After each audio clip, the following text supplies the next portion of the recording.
नमस्कार, मी ऋषी देसाई सीएम. मला तुमच्याशी बोलायचं आहे. लोकशाहीच्या विशेष कार्यक्रमात आपलं स्वागत. या कार्यक्रमाच्या निमित्तानं आपण राज्यातल्या जनतेचे खरे प्रश्न हे मुख्यमंत्र्यांपर्यंत पोहोचवण्याचा प्रामाणिक प्रयत्न करत असतो. हिवाळी अधिवेशन तोंडावर आलंय. खरं तर हिवाळी अधिवेशन म्हटलं की राजकीय गजबजाट, बहिष्कार, मागच्या काही दिवसात तर अधिवेशन सभागृहात कमी, पायऱ्यांवर बसण्याची स्टंटबाजी जास्त दिसायची.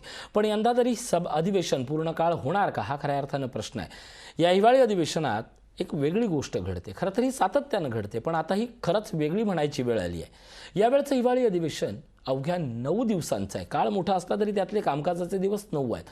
या 9 दिवसात राज्याचे किती प्रश्न सुटणार आहेत? कोरोनानंतर प्रथमच होणारं नागपूरला हिवाळी अधिवेशन जनकल्याणासाठी फक्त 9 दिवसांचंच का? एवढं अधिवेशन पुरेसं आहे का?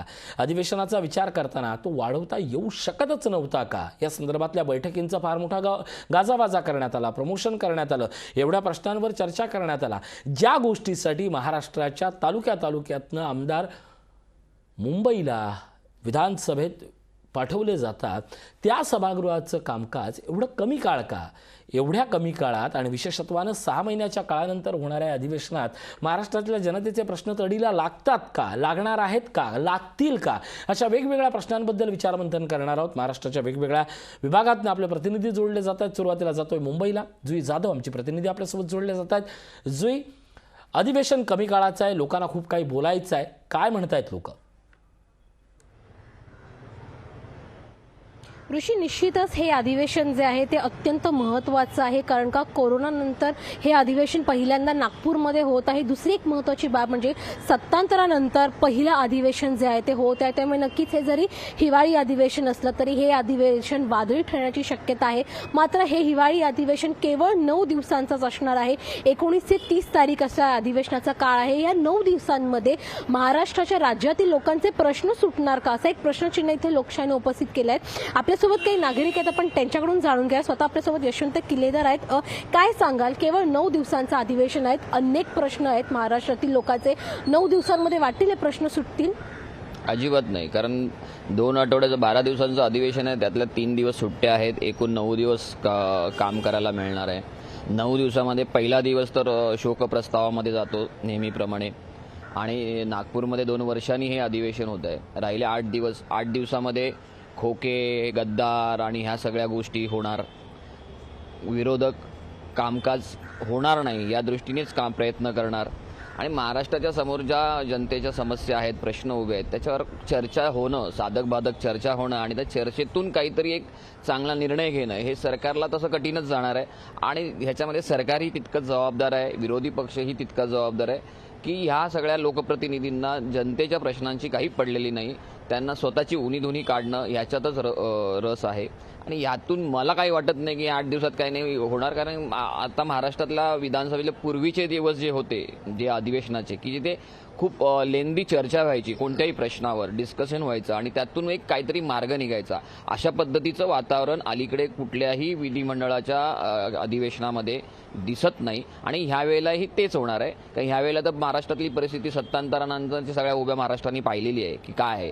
आणि ते आरोप प्रत्यारोप, त्या खोके, गद्दारी, राज्यपालांच्या वरच्या टीका आणि काही त्या आता जे काही आंदोलनं होत आहेत महाराजांच्या बद्दल, किंवा परवा त्या शाहीपेकीचा जो प्रकार झालाय, ह्या सगळ्या गोष्टींच्यावरच ते अधिवेशन गाजणार आहे. पण ह्या सगळ्यातून महाराष्ट्रातील जनतेचे प्रश्न सुटणार आहेत का, हा प्रश्न आहे.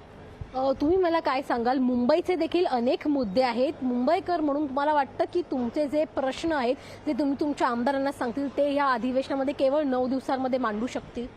नाही, का मुंबईचे अनेक प्रश्न आहेत. मी मागेही म्हणालो होतो, रस्त्यांचा प्रश्न आहे किंवा अनेक महाराष्ट्राचे तर खूपच प्रश्न आहेत. पण गेली काही वर्ष जे सत्तामध्ये असलेला शिवसेना पक्ष आहे किंवा आणखीन कोण आहे, त्यांनी मुंबईचे प्रश्न कधीच सोडवलेले नाहीत. आणि आत्ताचा हा अधिवेशनाचा जो 9 दिवसाचा पिरियड आहे, त्या 9 दिवसामध्ये मला वाटत नाही की काही प्रश्न सुटतील. महागाईचा प्रश्न आहे, समृद्धी महामार्ग तुम्ही केला, आम्ही त्याचं स्वागत करतो. पण आज कोकणाचा एवढा मोठा रस्ता आहे, अनेक वर्ष आम्ही सांगतोय की कोकणाचे रस्ते पण नीट व्हावे, पण त्याच्याकडेही दुर्लक्ष केलं जात आहे.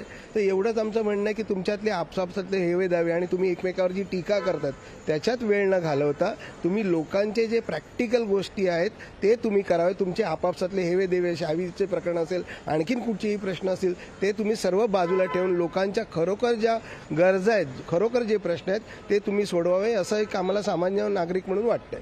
दादा तुम्ही मला काय सांगाल, केवळ 9 दिवसांचं अधिवेशन आहे, सगळ्यांचं असं म्हणणं आहे की पुरेसं नाही, मुख्यमंत्र्यांकडे तुमची काय मागणी आहे?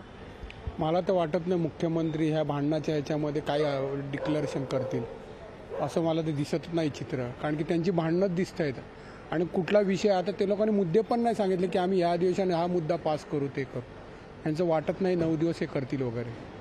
निश्चितच सगळ्यांचं हेच म्हणणं आहे, अधिवेशन 9 दिवसांचं आहे, सगळे प्रश्न जे आहेत ते सोडले जाणार नाही. तुमचं काय मत आहे? माझंही म्हणणं तेच आहे की या अधिवेशनात कुठलाही प्रश्न सोडवला जाणार नाही, कारण का आम्ही जसे कोकणवासी आहोत तसं आमच्या तिकडे व्यवसाय चालतात, आमच्या माझे हॉटेल आहे तिकडे, पण इतके वर्ष 20 वर्ष झालं आमचा कोकणवासीचा रस्ता अजून तयार झाला नाही. तोच रस्ता समृद्धी मार्ग 2 वर्षात तयार होतो, 3 वर्षात तयार होतो. मग आमच्या कोकणवासाचा आम्ही काय मागे राहिलो? आम्ही काय पाप केलं आहे का? तुम्ही या 9 दिवसात आमचा प्रश्न सोडवणार आहात का? अशा गोष्टी या 1 वर्षात तरी सोडवा आमचा प्रश्न. आम्ही थकलो या रस्त्यावर मागून. आता ते तुमचं शिंदे साहेबांची विनंती आहे की कृपया करून आमच्या टुरिझमला, आमच्या रस्त्यांकडे, कोकणाकडे कृपया लक्ष द्या. तुम्ही तिकडचे असतात मग तुम्ही तिकडचा करत विषय सोडवता, पण आमचा विषय काय? कोकणवासाने काय पाप केलं आहे का? ऋषी, नक्कीच आपण ऐकलं सगळ्यांचं म्हणणं, सगळ्यांचं हेच म्हणणं आहे की केवळ 9 दिवसांमध्ये प्रश्न जो आहे तो सोडवला जाणार नाही. आणि अत्यंत एक महत्त्वाची बाब इथे यशवंत किल्लेदारांनी म्हटलंय की हे अधिवेशन केवळ खोके सरकार यांच्या या नादातच जाणार आणि या वादातच जाणार आहे. त्यामुळे कुठेतरी महाराष्ट्रकरांचा जो प्रश्न आहे तो या 9 दिवसांमध्ये निश्चितच सोडवला जाऊ शकत नाही. ऋषी, नक्कीच पायऱ्यावर बसणारे आता सत्तेवर आलेच, आता सत्तेवर बसणारे नेमकं काय करणार की वेलमध्ये उतरणार हेच सगळ्यात महत्त्वाचं आहे. आपल्याला थेट जळगावला जाऊया. मंगेश जोशी आपल्यासोबत आहेत. मंगेश, अगदी जळगावचं जरी उदाहरण घेतलं तरी खडसे आहेत, मंगेश चव्हाण आहेत, आणखीन सारे नेते आहेत. जळगावच्या राजकारणामध्येच एक फार मोठी फूट आहे. तेच मिळून विकासाचा प्रश्न एकवटानं मांडणार का हा प्रश्न असताना विधानसभेचं 9 दिवसाच्या कामकाजाचा जळगाववासियांना किंवा महाराष्ट्राला न्याय मिळेल असं वाटतं का? नक्कीच ऋषी, तर ज्या पद्धतीने आपण बघतो की खरं तर 2 वर्षानंतर कोरोनानंतर खरं तर हिवाळी अधिवेशन नागपूरमध्ये होत आहे.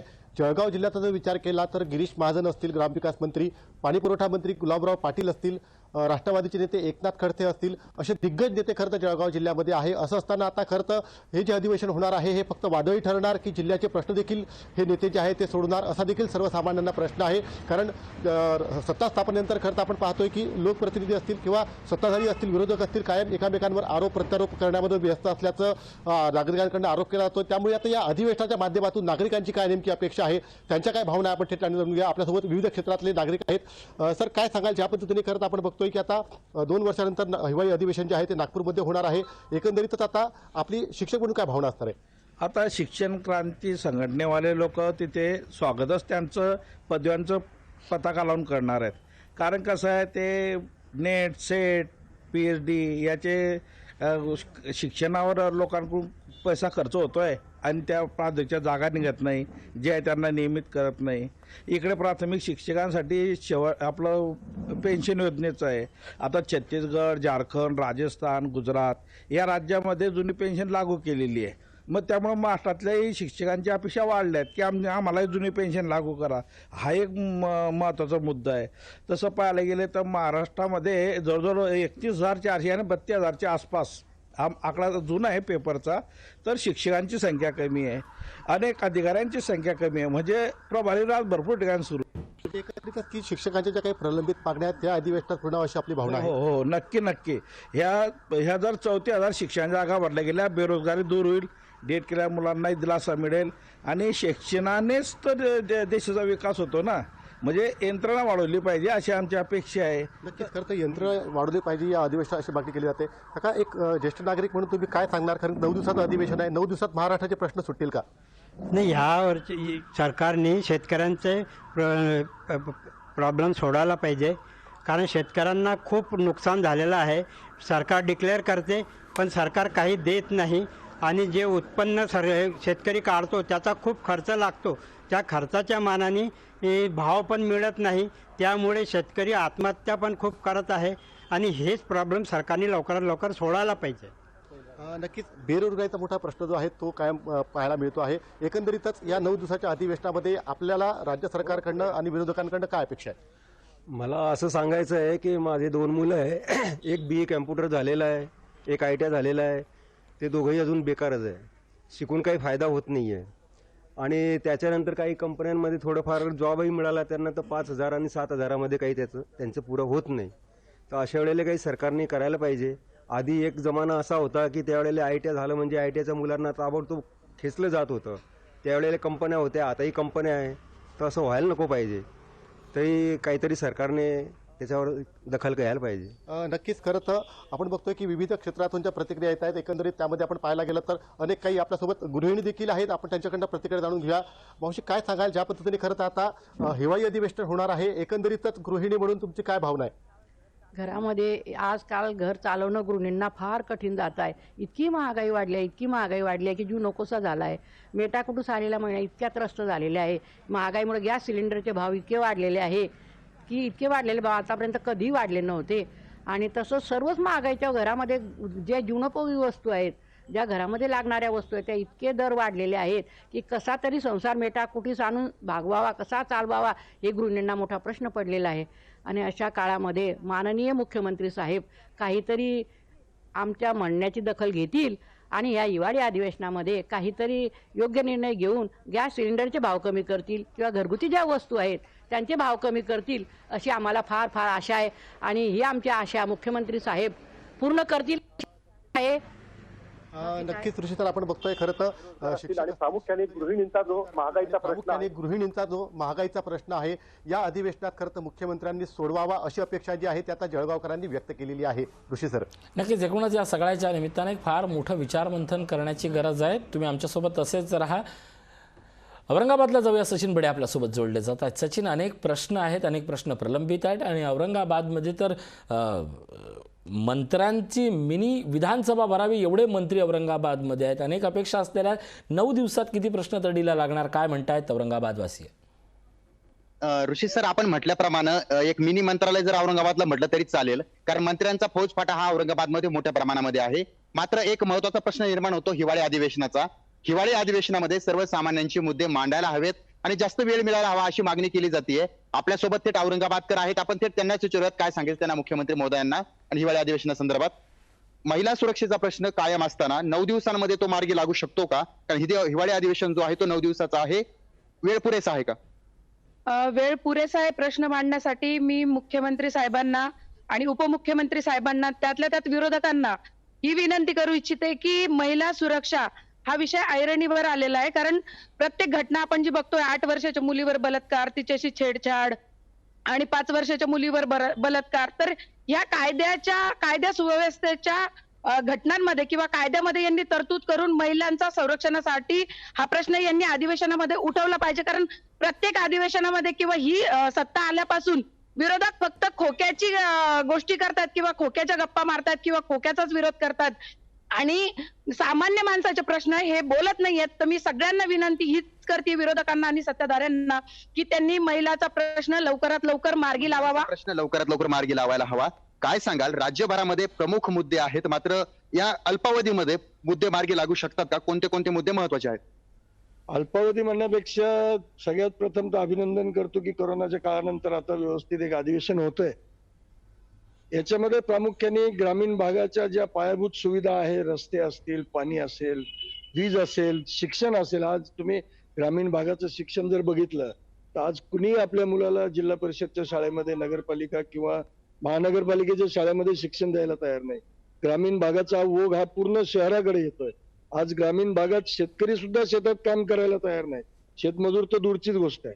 तर त्याच्याकडे एक प्रामुख्याने लक्ष दिलं पाहिजे. जी योजना मागे फडणवीस साहेबांच्या काळामध्ये झाली होती, मागेल त्याला शेततळं, तर माझी एक छोटीशी विनंती अशी आहे तर मागेल त्याला सोलार पंप हा शेतकऱ्याला उपलब्ध करून दिला पाहिजे. म्हणजे अधिवेशनामध्ये महिलांच्या मुद्द्यांसोबतच शेतकऱ्यांचे मुद्दे जे आहेत त्याला प्राधान्य द्यायला हवं. काय सांगाल, कालावधी जो पाहताय तुम्ही तो पुरेसा आहे का?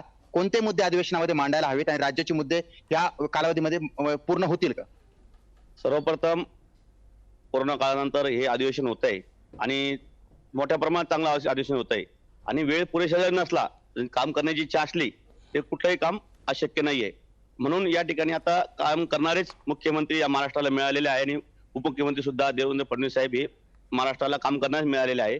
परंतु त्यांची जनतेकडून अपेक्षा आहे आणि विरोधकांना विनंती आहे की तुम्ही सर्वसामान्यांचे प्रश्न घेऊन त्या ठिकाणी भांडावं आणि त्या ठिकाणी मुद्दे मांडावे. माझा विषय असा आहे की संजय गांधी निराधार योजनामध्ये जे विधवा अपंग वयोवृद्ध आहे यांचे जे 2 वर्षाचं अनुदान मागच्या सरकारच्या काळात जे थांबलं होतं ते अनुदान त्यांना मिळालं पाहिजे आणि केंद्र सरकारने मोदी साहेबांनी गरीब कल्याण योजनेअंतर्गत लॉकडाऊन मध्ये 6,000 रुपये दिले होते विधवा अपंगांना. हे महाराष्ट्र शासनाने ह्या विधवा अपंगांना दिलेले नाहीये त्या काळामधले. सरकारनं त्या काळातले पैसे दिले नाहीत. तो मुद्दा ऐरणीवर आहे, तो मांडायला हवा. वाढले आणि पेन्शन जे आता 1,000 रुपये आपण 600 होतं पहिलं फडणवीस साहेबांनी ते 1,000 रुपये केलं होतं त्याबद्दल अभिनंदन. ते मुद्दा आम्ही तेव्हा मांडला होता. परंतु आता ते 1,000 रुपये सध्या मार्केटमध्ये काही होत नाही महागाईमध्ये. हे कमीत कमी आपण 3,000 रुपये हे पेन्शन त्या विधवा अपंग वयोवृद्धांना दिले पाहिजे.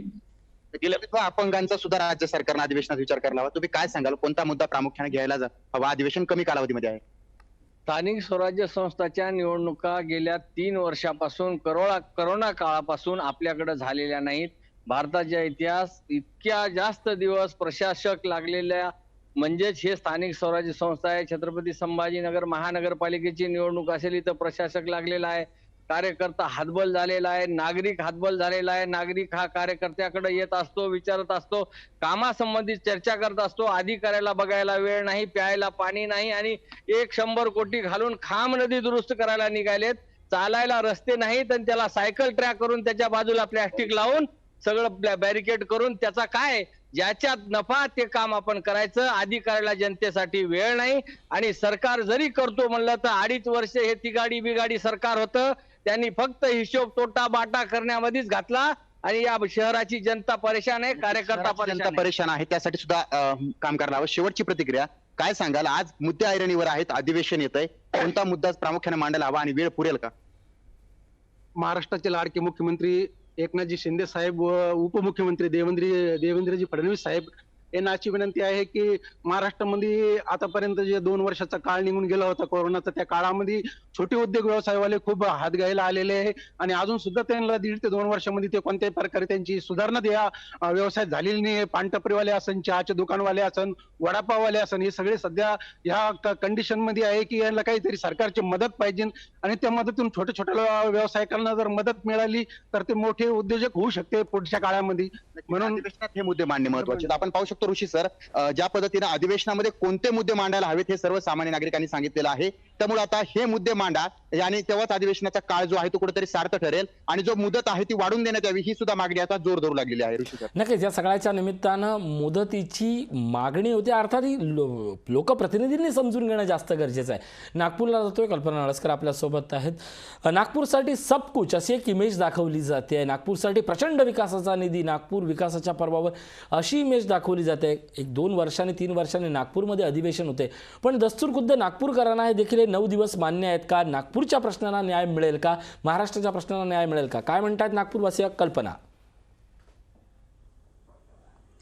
नक्कीच ऋषी, तब्बल 2 वर्षानंतर होत आहे. आपण जर पाहिलं तर 2019 मध्ये जेव्हा ठाकरे सरकार होतं तेव्हा फक्त 5 दिवसाचं अधिवेशन झालं होतं आणि तब्बल 5 वर्षानंतर हे 2 वर्षाचं जे 2 आठवड्यांचं जे आहे ते अधिवेशन होत आहे. पण या 9 दिवसांच्या कालावधीमध्ये प्रश्न मार्गी लागतील का? नागपूरचा विकास असेल, विदर्भाचा विकास असेल, या मुद्द्यावरती चर्चा होईल का? ते बोलण्यासाठी विविध क्षेत्रातले नागरिक आपल्याबरोबर, त्यांच्याकडनं जाणून घेऊया. काय वाटतं, 9 दिवसांचं अधिवेशन आहे पण प्रश्न जे आहेत ते मार्गी लागतील? नाही, प्रश्न तर मार्गी नाही लागणार, कारण की 9 दिवसाचा कालावधी हा फार कमी आहे. नागपूर कराराप्रमाणे इथे 3 आठवड्याचं कमीत कमी अधिवेशन व्हायला पाहिजे होतं आणि त्यामध्ये इथल्या खास करून विदर्भाचे प्रश्न हे सोडवायला पाहिजे होते. इथे बरेच ज्वलंत प्रश्न आहे. शेतकरी आत्महत्येचा प्रश्न आहे, इथे बेरोजगारांचा प्रश्न आहे, इथे कंपन्या नाही आहे तो एक प्रश्न आहे. त्यामुळे इथले लोक पलायन करत आहे. एक 2011च्या सेन्सेक्सप्रमाणे इथे महाराष्ट्रामध्ये 2700 गावं ओसाड आहे. त्यामध्ये 2299 गावं हे फक्त विदर्भातील आहे.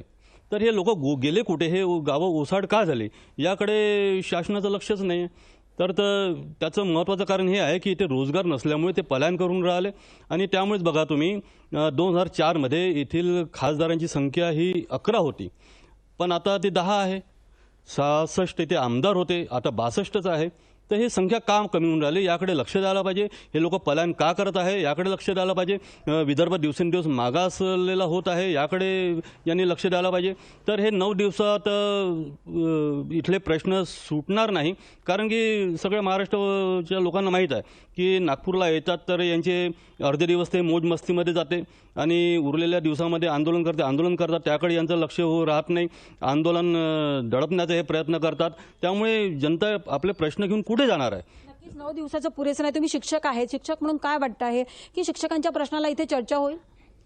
मला वाटते सर्वसामान्य लोकांकरिता अधिवेशनाचा उपयोग झाला पाहिजे. प्रश्न भरपूर आहे, शिक्षकांचे प्रश्न आहेत, पुष्कळसे मजुरांचे प्रश्न आहे, पुष्कळसे रोजगाराचे प्रश्न आहे आणि जिथे ज्या ठिकाणी जास्त मॉप राहून मोर्चा काढला जातो त्या लोकांचा जास्त विचार केला जाते. परंतु ज्या समस्या तळागाळापर्यंत आहे ते 20-25 लोकांचं ते त्यांच्या समस्या घेऊन येतात, त्यांच्याकडे कोणताही नेता लक्ष देत नाही. सहसा अधिवेशनामध्ये सगळ्यांच्या समस्या लक्षात घेऊन त्याचा सोडवण्याचा विचार केला पाहिजे आणि ते 9 दिवसामध्ये शक्य नाही आहे, मला तरी असं वाटतं. नक्कीच 9 दिवसामध्ये शक्य नाही आहे. काय वाटतंय, तुम्ही ओबीसी संघटनेसाठी काम करताय, हे 9 दिवसाचं अधिवेशन कितपत योग्य आहे? नमस्कार, मी निखिल भुते. नागपूर कराराप्रमाणे हिवाळी अधिवेशन हे नागपूरला होत आहे. सरकार कोणतेही असो, पण सामाजिक क्षेत्रानुसार सर्वसामान्य जनताच्या ह्या सरकारकडून खूप मोठ्या अपेक्षा असतात. सांगायचं झालं तर 9 दिवसाचे अधिवेशन आहे, पण मी स्वतः फार्मसी आणि मेडिकल लाईनचे असल्यामुळे तुम्हाला एक सांगतो, सकाळ दुपार संध्याकाळ टीम ताईने यांनी सेक्शन चालवायला पाहिजे. कारण की 9 दिवसाचे आहे ना, आपल्याला माहिती आहे की 9 दिवसात यांच्या समस्या होऊ शकत नाही आणि 11 जिल्ह्याच्या विदर्भातल्या खूप मोठ्या समस्या आहे. कारण की करोना तर पहिल्यांदा हे अधिवेशन नागपूरला होत आहे आणि यामध्ये भरपूर अशा योजना राहतात की ह्या थेरॉटिकल असतात, पण त्याची विविध अंमलबजावणी होत नसतात. त्याचेच उदाहरण म्हणजे आमच्या नागपूरच्या आशिया खंडातलं नंबर 2च्या हॉस्पिटल म्हणजे मेडिकल कॉलेज. ह्या मेडिकल हॉस्पिटलला यांनी अधिवेशनच्या दरम्यान प्रत्यक्ष भेट द्यायला पाहिजे, मेयो हॉस्पिटलला भेट द्यायला पाहिजे, PSC सेंटरला भेट द्यायला पाहिजे. कारण की ते सुशिक्षित बेरोजगारांचे मुद्दे आहे, शेतकऱ्यांचे मुद्दे आहे, कर्मचाऱ्यांचे मुद्दे आहे, असे विविध येतात. कारण की आतापर्यंत भरपूर शिष्टमंडळ मला येऊन प्रत्यक्ष भेटून गेले की त्यांच्या आंदोलनाला कोणी मंत्री नेता भेट देत नसतात. हे लोक यशवंत स्टेडियम किंवा पटवर्धन ग्राउंडच्या मैदानात बसून ठेवतात, पण कोणी त्यांच्याकडे दुर्लक्ष करत असतात आणि ते लोक संविधानाप्रमाणे भीक मागायला नाही येत असतात, संविधानाच्या अधिकारानुसार आपला अधिकार आणि हक्क मागायला येत असतात. काय मागणी आहे मुख्यमंत्र्यांकडे? मुख्यमंत्र्यांकडे आमची एकच आहे की मुख्यमंत्री आणि उपमुख्यमंत्री यांच्याकडे एकच मुख्य मागणी आहे की सर्वसामान्य जनतेचे हे प्रश्न निकाली लागायला पाहिजे. कारण की ते फक्त कागदावर असतात पण ते निकाली नसतात, त्याची अंमलबजावणी व्हायला पाहिजे. आणि प्रत्यक्षात जे आंदोलन आणि मोर्चे करतात ते बिचारे काहीतरी अपेक्षाने तुमच्याकडे मागणी करायला येत असतात संविधानाच्या नुसार, त्यानुसार त्यांना ते आपण त्यांच्या विचाराचा हल करायला पाहिजे. खूप दुरून दुरून लोक येत असतात आपलं घर परिवार सोडून आणि त्यांच्याकडून खूप मोठ्या अपेक्षा असतात. तर सर्वसामान्य जनते आणि नागरिकाच्या वतीने मी आपल्याला एकच सांगतो की अधिवेशनच्या दरम्यान आम्ही पण अधिवेशन जसं होतात सेक्शन होतात तर तुम्ही प्रत्यक्षात त्यांच्या मंडपाला जाऊन भेट द्यायला पाहिजे आणि त्यांच्या समस्या विचारायला पाहिजे, जेणेकरून त्यांना काहीतरी वाटेल की नाही आमचे हे कर्तृत्व नाही काहीतरी होऊ शकतात. खूप मोठ्या अपेक्षा आहे. नक्कीच आपण जर पाहिलं तर या ज्या हिवाळी अधिवेशन होते त्याच्याकडनं फार मोठ्या अपेक्षा आहेत ऋषी.